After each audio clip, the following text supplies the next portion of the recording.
ఏ స్టేజ్లో ఉన్నాను, పోస్ట్ ప్రొడక్షన్లో ఉన్నాను, then I can act in some films. ప్రొడక్షన్లో ఉన్నప్పుడు చేయలేను. బట్ నేను పోస్ట్ ప్రొడక్షన్లో ఉన్నప్పుడు నాకు మంచి సినిమా వచ్చిందా, రాకపోవచ్చు. So these kind of thing.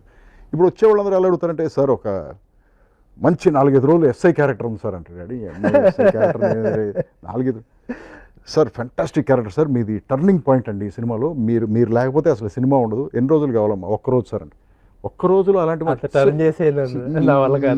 ఇలాంటివన్నీ చేయట్లేదు సార్, వదిలేసాను.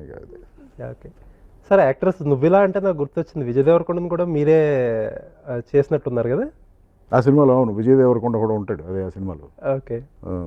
ఇప్పుడు చాలా మీరు అది నమ్ముతారా, కొంతమందికి నరేష్ గారికి అలరి అనే ట్యాగ్ ఇచ్చేశారు కదా, కొంతమంది రవిబాబు గారు మెంటర్ అనో లేకపోతే ఏదో అంటారు కదా గాడ్ ఫాదర్ అనో, లేకపోతే ఆయన వల్లే నేను ఇలా ఉన్నానంటే ఆయన నమ్ముతారా? నో సార్,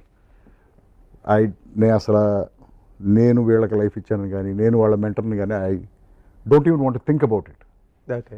ఏంటంటే బేసిక్గా దట్ ఈస్ వాళ్ళ డెస్టినీ, అది వాళ్ళు ఆర్టిస్టులు అవ్వాలని, వాళ్ళు హీరోలు అవ్వాలని వాళ్ళ డెస్టినీ, అది వాళ్ళ డెస్టినీలో మనం ఒక టూల్ దానికి. అంతేగాని మన వల్ల వాళ్ళు అవటం కానీ, మనం వాళ్ళని చేయటం కానీ, ఆ టైము ఆ అవసరానికి ఆ వేషానికి మనం వాడుకున్న వాళ్ళని. మీరు స్పిరిచువల్ పర్సన్.